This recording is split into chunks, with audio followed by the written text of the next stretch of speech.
तो गाइज इस वीडियो में आज हम देखेंगे एप्लीकेशंस ऑफ एनएलपी।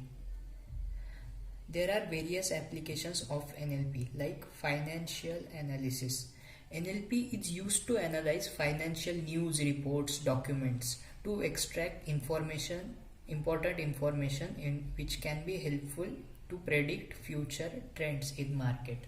तो NLP का हम ऐसा भी यूज़ कर सकते हैं कि जो फाइनेंशियल डॉक्यूमेंट्स होते हैं या फिर टेक्स्ट होते हैं, रिपोर्ट्स होते हैं, उनको एनालाइज करके हम ट्रेंड्स का स्टडी कर सकते हैं, उन्हें प्रेडिक्ट कर सकते हैं।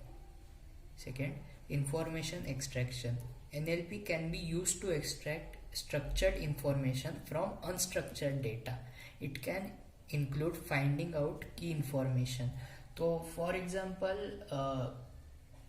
अनस्ट्रक्चर्ड डेटा जो कि फोटोज हो, सोशल मीडिया के फोटोज हो गए या फिर वीडियोज हो गए, उनमें से हम स्ट्रक्चर्ड डेटा जैसे कि कोई की इंफॉर्मेशन होगी उन्हें फाइंड आउट कर सकते हैं। ये NLP का एक एप्लीकेशन है।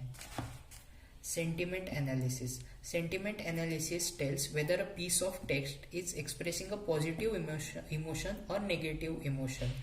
NLP becomes necessary for this application.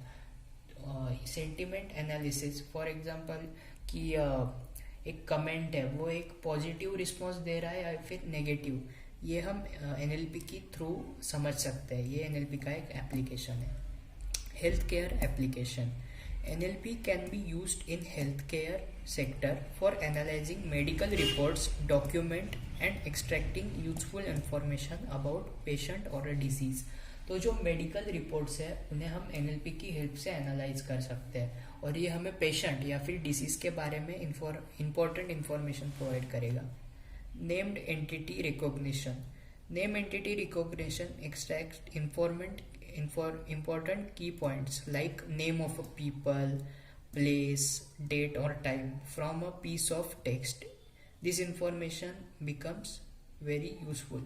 जो नेम्ड एंटिटी रिकॉग्निशन होता है, जो कि अगर आप फॉर एग्जांपल अगर आपके पास एक बहुत बड़ा पैराग्राफ है जिसमें अगर किसी का नेम है या फिर कोई जगह है, डेट है, ऐसे जो पॉइंट्स है वो हम नेम एंटिटी रिकॉग्निशन के मदद से निकाल सकते हैं। अब ये हम NLP की थ्रू अचीव करते हैं।